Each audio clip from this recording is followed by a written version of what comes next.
অরণ্যবাসে ছিলেন রাম, সীতা ও লক্ষ্মণ, নিরিবিলি জীবনে তৃপ্ত তারা। হঠাৎ একদিন সীতার চোখে পড়ে এক অপূর্ব সুবর্ণ হরিণ। তার রূপের মোহে সীতা বিমোহিত হয়ে রামকে বলেন, এই হরিণটি পেলে আনন্দে ভরে উঠবে। রাম মৃদু হাসিতে সম্মতি জানান, কিন্তু যাওয়ার আগে লক্ষ্মণকে বলেন, সীতার পাশে থাকবে।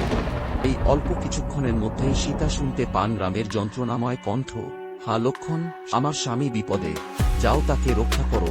লক্ষ্মণ দ্বিধায় থাকলেও সীতার অনুরোধে চলে যান। এই ফাঁকে ছলনাময় রাবণ তপস্বীর বেশে সীতার দ্বারে উপস্থিত।